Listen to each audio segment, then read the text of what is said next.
大家好，欢迎观看网易公开课 ATalk 英语访谈，我是主持人饶顺。今天做客我们节目的嘉宾是来自哈佛大学物理学教授、知名物理学家、美国光学学会主席、荷兰皇家科学院院士，同时他还是 PI Peer Instruction 的创始人 Mr.Eric Mazur 先生，有请。Hi, Mr. Mazur, welcome to ATalk, welcome to Netease. Thank you. It's a pleasure to be here. Thank you so much. Could you please say hi to the audience? Yes, absolutely. Hello. It's a pleasure to be here. I just landed in Beijing 20 minutes ago, and my first stop is right here in the studio.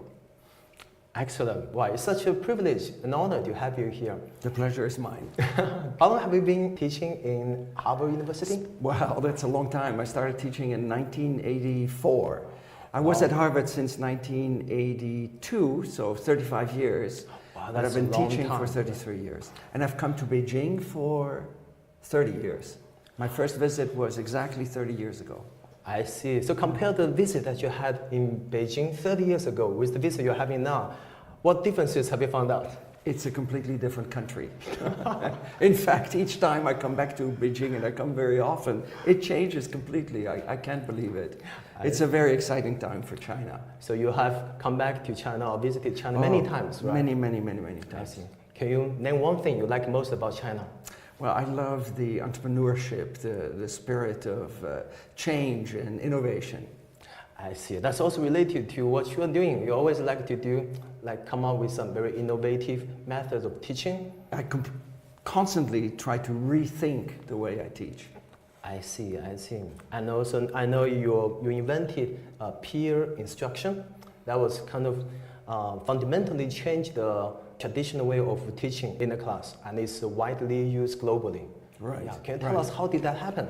Absolutely. You see, when I started teaching at Harvard, 33 years ago, I simply started teaching the way my teachers had taught me. Which was? Right? Lecturing. Lecturing. Standing in front of the classroom, talking to my students. And I was teaching physics to medical students. Medical students don't want to learn physics. They have to learn physics, but they don't like it. So that's a problem, yes. So most of my colleagues didn't want to teach that course because the students were not very kind to the physics instructor. But for some reason, my students liked me. They liked me as a lecturer. So they gave me very high ratings at the end of my semester, and I very quickly thought that I was the world's best physics teacher. Now, that turned out to be an illusion, a pleasant illusion, but an illusion. So it took, I think, 7 years before I found out that even though my students liked my lectures, they were not really learning. They were simply listening and taking notes. So instead of the knowledge going into their heads, it went into their notebooks. So after about 7 years, I tested them.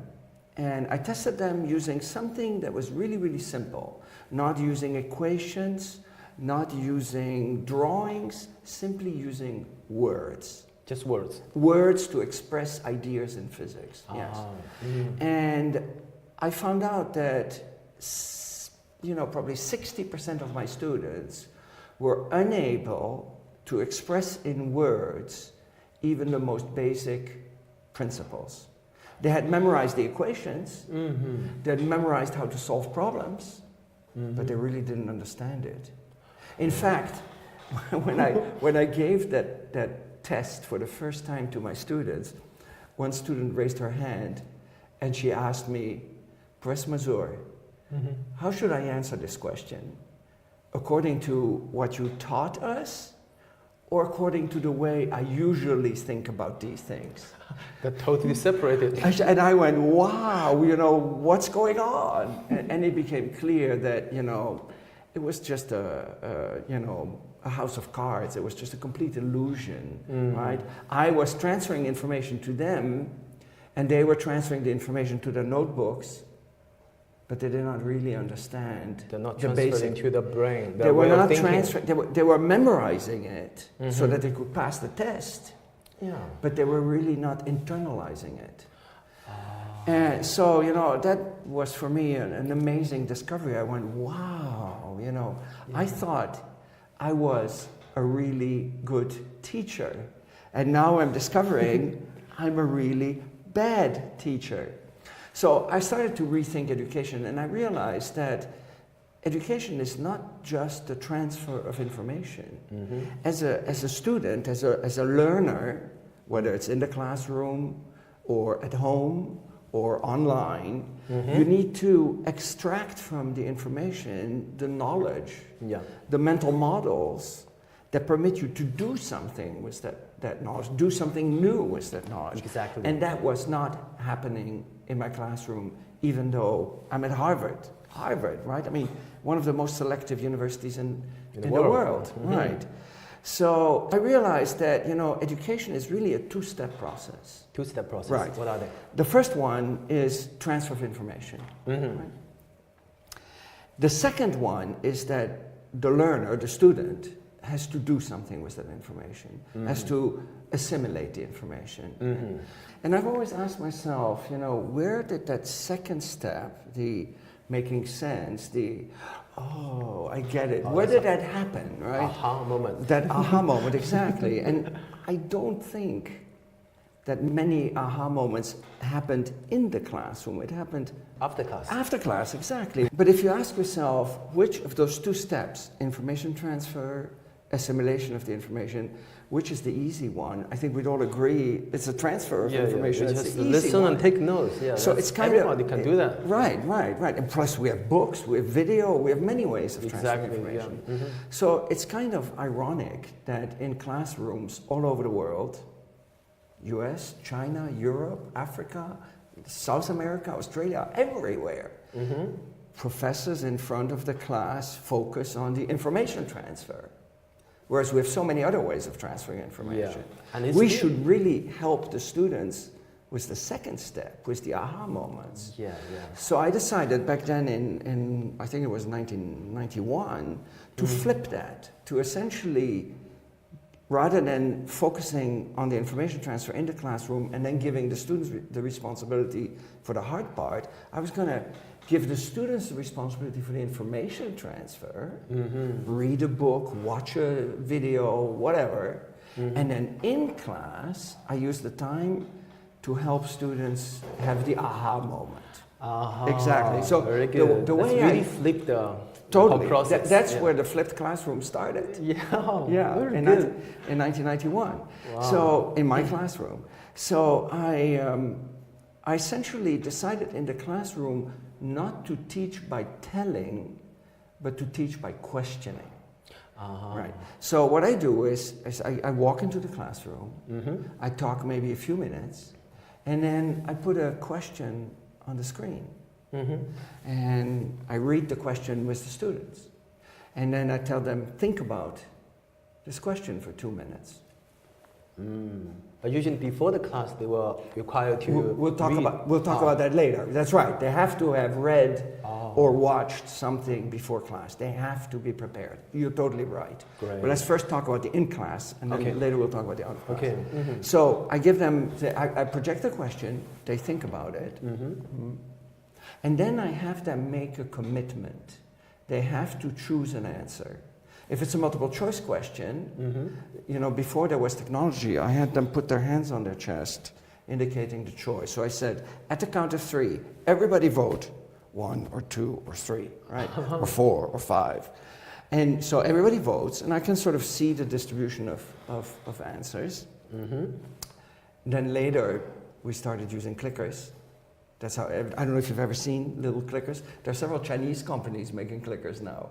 It started actually in Hong Kong from an alum of our school, and then, you know, spread to US, and then recently in China. But now we use smartphones, right, for the students to answer or draw something or type something. So that's kind of you invented this. So they make this commitment, and then I tell my student, find somebody near you who has a different answer.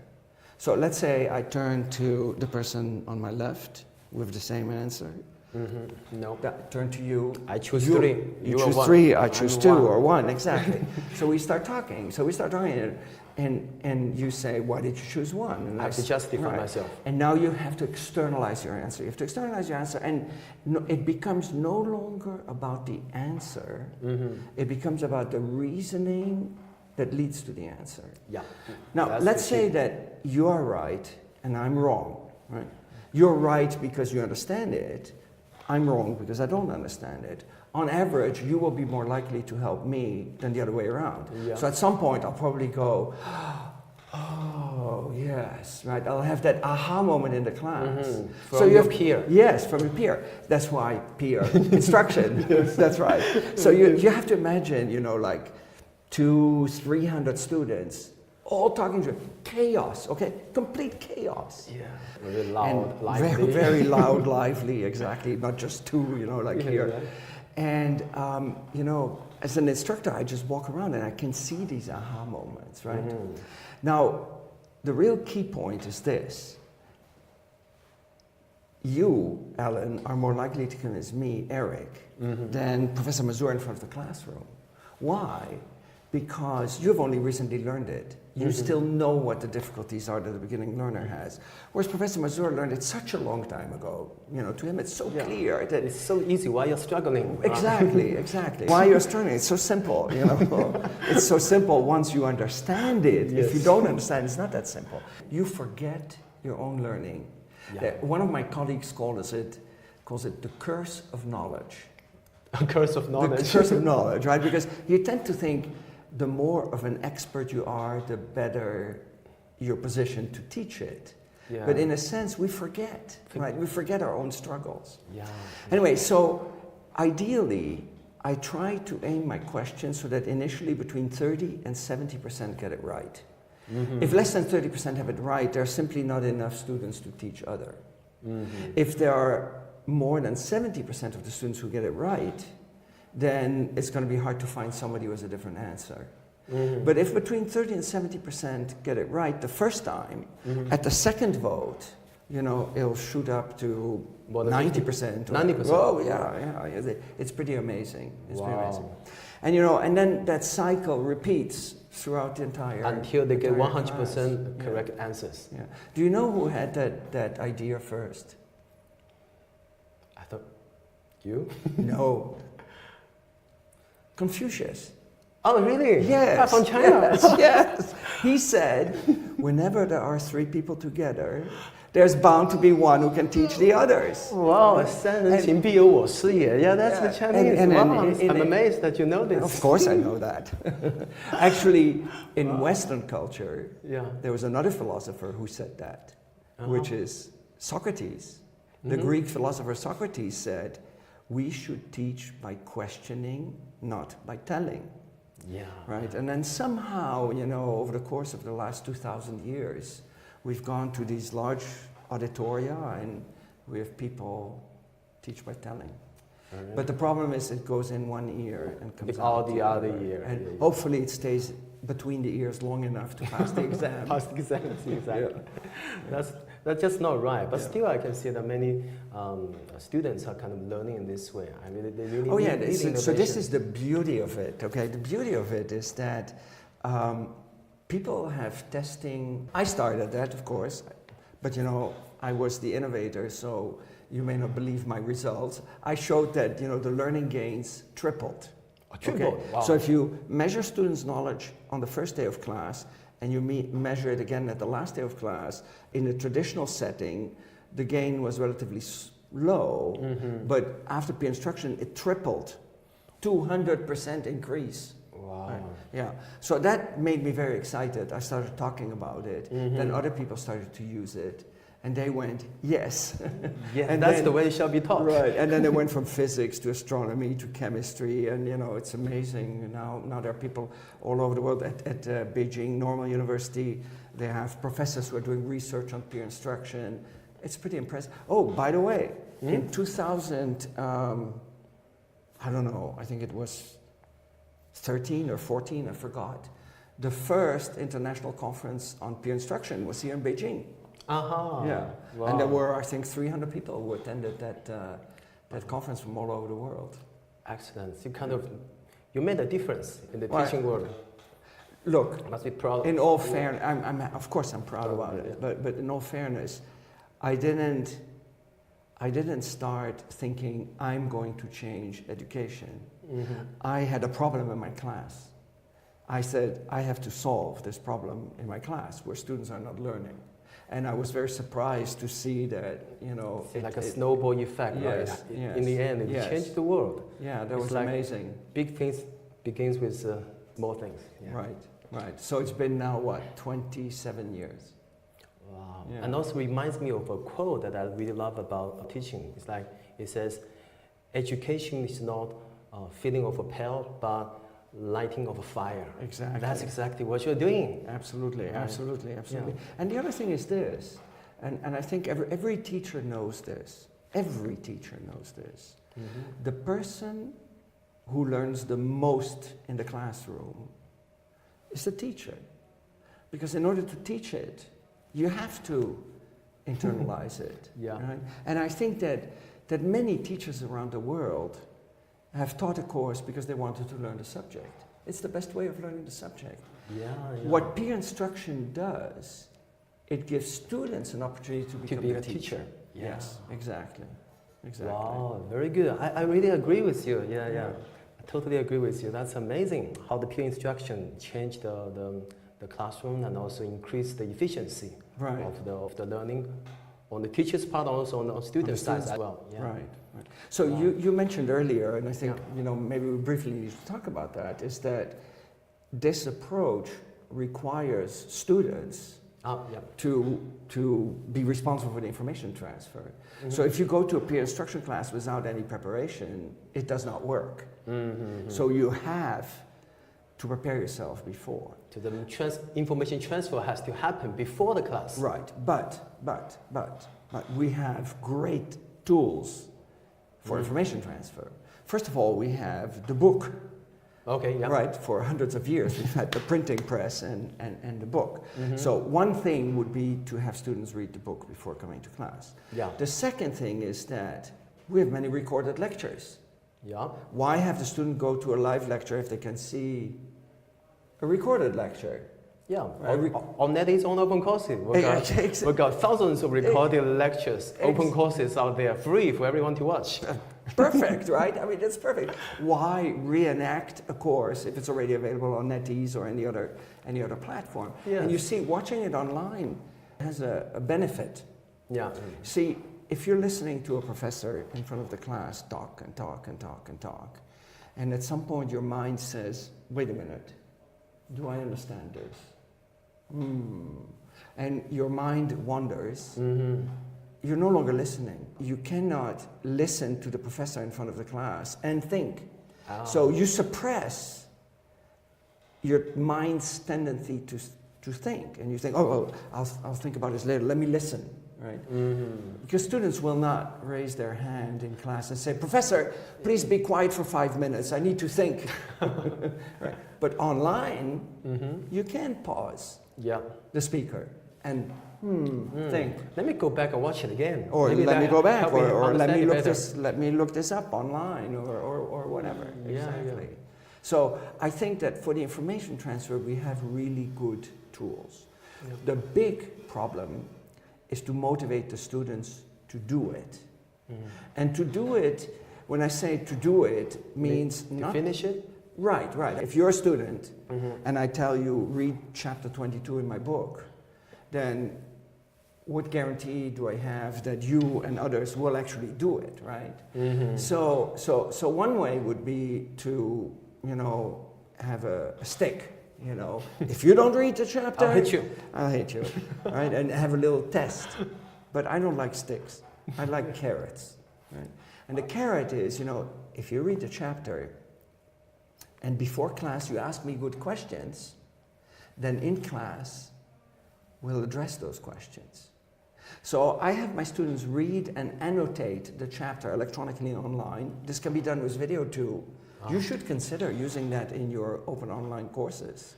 Good. We should talk about that. Yeah, we're going to talk about that. Okay, So right now we do it with print rather than with video, but the technique that we use is perfectly transferable to video.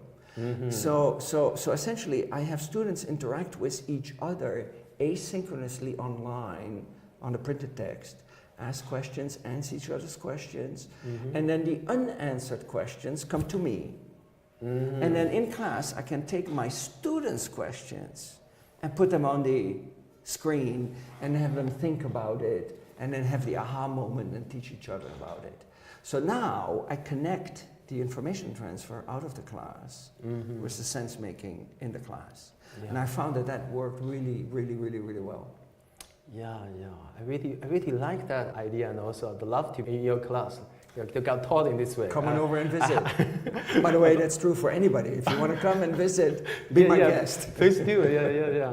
It's just unfortunately, I think in my study experience, I was more like the old traditional way to learn. Me too. When I was a student. Me too, which is why I started teaching that way. Right? I mean, it's natural. We're all product of the old system, and therefore, that's what we do in the classroom. Yeah. We long for a change in the classroom, and thank God you made the change for us.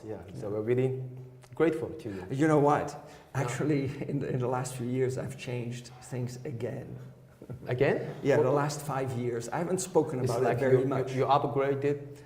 Yes, but you know, I realized that what I had done is taken something that's broken and tried to fix it. Yeah. Peer instruction allows you to take a large auditorium class, right, with all the students facing the instructor. Yeah. Or even an online course with, you know, the audience facing the lecturer on camera. Yeah. And make that interactive. But then I realized that, you know, essentially what I had been doing to my students, I'd been taking the book and I told them, here's the book, learn it, it's good for you. Right.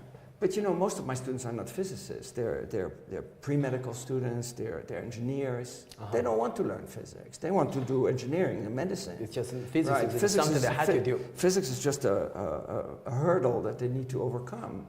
So when I tell them, learn this, it's good for you, they think I'm crazy. Why would this be good for them, right? It's just a barrier to their degree.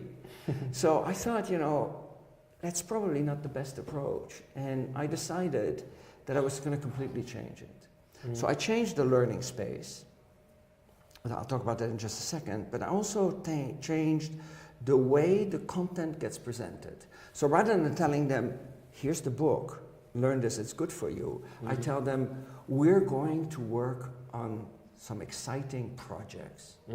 And I designed the projects in such a way that they have a component of social good or empathy, a way to improve the world, or a way to improve the environment, or a way to help an entity or have a people. bigger purpose, right. Bigger goal. Exactly. Yeah. And the physics is not obvious initially. It's just this project, right?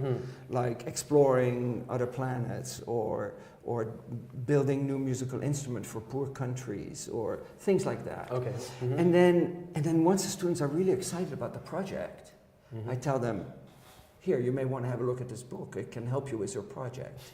So rather than making the content of the course the end goal, the content becomes a means to accomplish a goal that's much more meaningful in the mind of the student. Very right? good. This way they learn the physics not because I tell them to learn the physics. No, they learn the physics because it helps them to do something that is fun or interesting, meaningful in their life. Exactly. Yeah. So physics is like the necessary tool that you can use to help you accomplish your obvious goals that you like. Yeah. Exactly. And if they're medical students, I try to connect it to medicine. If they're engineering students, I try to connect it to engineering. And so these projects, they do them in teams. So rather than having the students sit in rows facing me, they sit around tables in groups of 5. And that creates a social responsibility for the learning. Because I make sure that the projects are so difficult that not a single student can do it alone. Right? Let's say you're the best student in the class. Right? if you get the normal curriculum, you may look at it and think, oh, I can do this. Right? If that happens, you don't need the other people in the team. So I make sure that it's a lot harder. So that when you look at it, you think, oh my God, oh my can't God, finish yeah, how am I going to do this? And we look at it and we think, oh, Alan, can you do this? And Alan says, no, I'm not sure. So we need each other.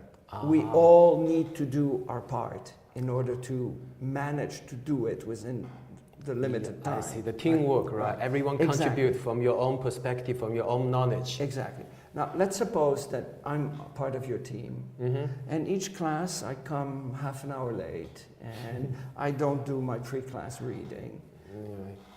The four of you are going to be unhappy. We will feel guilty for being late all the time. Exactly. It gives a social responsibility for the learning. So rather than being responsible to the teacher, students become responsible to each other. And I found that that combination of project-based learning and team-based learning completely changes the attitude of the students. Rather than, you know, working to memorize and pass the test. So that's passive learning. And rather than competing, you know, against each other. And think about it, the way we work in society, the way you work here at Netease. You don't work alone, you work in teams. As a team, right? And you have to learn how to work together. Exactly. On the other hand, education is completely focused on the individual. We do not prepare our students for society the way we should prepare them. Right? So those two changes are more recent. I still do interactive teaching, of course. I mean, there's a lot of interaction. But now it's become even in a different learning space. And if you were to come to my classroom, I'd love to one day. Well, I promise you one thing. When you leave, you will think, Eric Mazur teaches kindergarten. Because it looks like it's a fun. kindergarten. Because it's fun. It's fun, and the students are having fun, and they're talking to each other, and they're working together. And this is it. They are solving problems, real problems. Learning is supposed to be fun. Learning, look at small children, right? I mean, they learn fast, and they have fun. And they want to learn. They're not learning because the teacher tells them, you must learn this, or I'm going to give you a bad grade. No, they're learning because they're curious, because they want to learn. Initiate the learning, because that's something they want to do. They love doing. So that's when the real learning happens. Right, and interesting you mentioned that, right? Because small children learn intrinsically, and then we go to elementary school. By the time we go to middle school and high school, we don't learn intrinsically. We learn because of the pressure of tests. And then we get students in universities, like the excellent universities you have here in China, or my university, and the students are not learning because they're interested in learning. No, they're learning because they have to, pass the test in order to get a degree. Then they leave the university and they go to work, and they rediscover the beauty of learning on their own, right? I mean, I'm sure you in your work, you keep learning. I, in my work, I keep learning. Exactly. I don't learn because I have to pass a test. I learn because I want to learn and advance my career and improve my performance. That's where my interest is also. I get a lot of pleasure from learning. And I'm sure that with your open courses, that the happiest learners are those that are taking these open courses because they want to, not because they have to. There's a need out there. So it's kind of strange that, so it's kind of strange that in education, we start learning by wanting to learn, and then we take that desire away, and then finally at the end, people can rediscover the beauty of learning for learning's sake. It should always be that way. Exactly. So there's one part in between that's kind of wasted. Totally. And needs to be totally changed. Shaken up. I totally agree. I love that word. Yes. Excellent.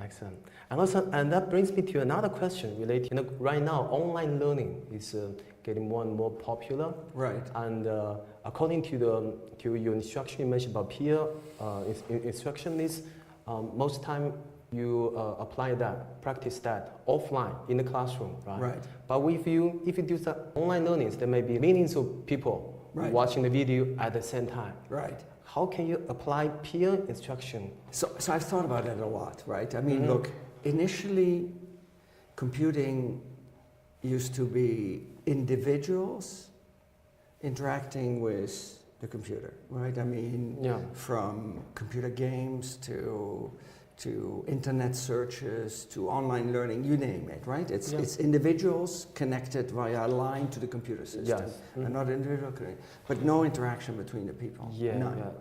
Then, you know, there were some multiplayer games where different people get to play with the computer, but they interact because they see each other through the game. Right? And I think that more and more we get a move away from individual computer users with a central system to users interacting with each other. For example, you know, and I'm sure you have similar things in China, like I think there's this thing called Mechanical Turk in Amazon, where essentially you crowdsource problems and people interact with each other solving problems. And there's been a lot of research showing that when people interact with each other with a computer system, they accomplish much more than when they're individual. So I think that in online learning, the next step is to make people interact. And it's the same thing with the teacher teaching a standard lecture in auditorium, where even though the students are sitting next to each other, they're not interacting with each other, they're all focused on the teacher, and peer instruction, where it's not just the teacher, but it's also students' interaction. So I think if we can bring that idea, either synchronously or asynchronously, to the internet, it will revolutionize online learning. Wow. Yeah. Absolutely. I'm convinced. I think that porting that idea to video is going to tremendously increase the engagement and also the benefit of online courses, because now it's not just me watching a screen, it's me watching a screen, asking questions, or seeing questions from other students and interacting with these other students. I see. And that also will help increase the finish rate. Absolutely, absolutely, because now it's not, I don't understand this, I'm lost, but you know, it's, I don't understand it, oh, Alan can help me, right? Right. And we try to connect that with social media. So here in China, we use WeChat and China Weibo to connect users that already know each other. So if you're taking an online course and I'm taking the same online course and we're friends on WeChat, then we're automatically connected, so that, you know, we know that we're both using the same course. And we're kind of also internally competing with each other. Okay, you finish uni, the next video I have to also go to the same level as you. Maybe, although I try, you know, the problem is I really want to make the learning experience collaborative. I prefer to promote people's empathy, to promote people's desire to help each other, rather than, you know, let me get ahead of you. Right? So I want to put the focus on helping rather than competition. I try to minimize competition. Very difficult with Harvard students. Because, you know, Harvard students have competed very hard in order to get to Harvard. Right? All their life, all they've done is use their elbows to push themselves ahead and get into Harvard. I have to be better than others. So I have to get better than everybody else, otherwise I'm not going to get into Harvard. And now all of a sudden I tell them, stop competing, help each other. It's very difficult for them initially. Very good. It's a different mindset, different mindset. It's a different mindset, but think again about how society operates. Right? Society operates not on individuals. Society operates mostly on groups and people working together in teams. Why does one company get more successful than another? Because it has a better infrastructure of people working together. So I think teaching our students at all levels, primary school, secondary school, post-secondary school, to work together is probably one of the most important skills in order to succeed in the 21st century workplace. Definitely. The teamwork really, as long as you have a very good infrastructure of teamwork to get the best of your team members, individuals, that can be really helpful and powerful. Right, as long as you contribute to the team, right? And look, I mean, I can make a long list of people who were very successful but dropped out of college or high school. Right? I mean, we can make a long list. Mark Zuckerberg, Bill Gates, you name it. I'm sure China has its share of dropouts that became successful. Yeah.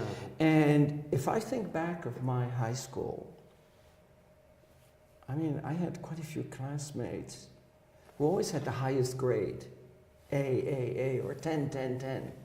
And I don't know where they are now. They would, even though they had high grades, they're, you know, I don't know where they are.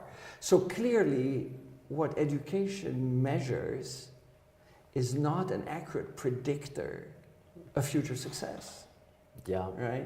And it's not just the individual performance on a test that will determine whether somebody becomes, you know, Jack Ma or Charlie Yeadon or William Steve Jobs Ding. or exactly, or Einstein or whatever. I think Einstein wasn't that great a student in college at all, and we can make a long list of that. Yeah. So I think that education is too much focused on the individual and not enough focused on The teams team. and groups. Yeah. Wow. I predict that's the next breakthrough in online learning. Very good. We're looking forward to seeing that happening. Good. On our platform. I guess that will definitely will happen. Be one happy day. to work together to make that happen. Excellent. Thank you so much for sharing all those innovative ideas, and that really enlightens us. Well, my pleasure. You know, every university has like a motto. I know Yale has this motto. If it's translated into English, it's light and truth. Is there a motto at Harvard University? Ours is much more simple than Yale. It's just Light and truth is already really simple. even more simple. Truth. Just one word, truth. Truth. Yes. So the motto is Latin from the ancient Romans, veritas, which means truth. So in other words, you know, pushing people to search the truth. I see. And that's how this applied at Harvard? You see, Harvard, I don't think many people realize this, but Harvard is a relatively small university. We only have 6,700 students. 6,700. That's less than the people who are working at Netease. Exactly. Exactly. At the undergraduate level. Right? Harvard is much bigger at the graduate level. At the graduate level, we have about 19,000 students. So at the PhD level, we have many, many more. So a very big focus of Harvard is research. And that's true for, you know, other universities like Stanford and Berkeley and Yale and Caltech too. So a lot of focus is on the PhD level research, on advancing knowledge by seeking the truth through research. So I think the term veritas, I don't think that was the original intent of the founders of Harvard or whoever came up with that motto. And I don't know the history of the motto very well. But I think that, you know, a lot of this seeking the truth takes place at the research level rather than the teaching level. So before we finish up here, do you have any other words you'd like to say to your audience? Well, you know, I think if you're a student, if you're taking a course, whether it's a course at a university or whether you're learning from a book or whether you're learning from one of Netease's many wonderful open course, online open courses, the important point in life is to really always remain that, you know, child you were when you were 4 years old and keep asking why, not being satisfied if you read something or hear something you don't completely understand. If you don't completely understand it, it's not your fault. It's the fault of the person who has written the words or who has recorded the lecture or is telling you the lecture in school. And you should immediately raise your hand and ask the question, why? And I think by continuing to act like a small child, you will go very far in life. Very good, very good. Thank you so much. Thank you so much My for taking the interview. My and pleasure. I really learned a lot from you. And also, I really like the part that I mentioned about asking questions. That's kind of like to have still have the curiosity like a child. Right. That can really help you make sense of things and also create new things. That's when and where the innovation happens. By the way, Yes. the word for knowledge in Chinese The word for knowledge. 学问。 That means asking questions. Oh yeah, 学问 learn and asking questions. Learning by asking questions. There you go. Excellent. Thank you so much. On behalf of Netease, your students, and also ATalk, we sincerely thank you and we wish you all the best. My pleasure. OK， 观众朋友们，感谢观看今天的 ATalk 英语访谈，请持续关注我们的节目，就在网易公开课。我们下次见，拜拜。Goodbye. Excellent. High five.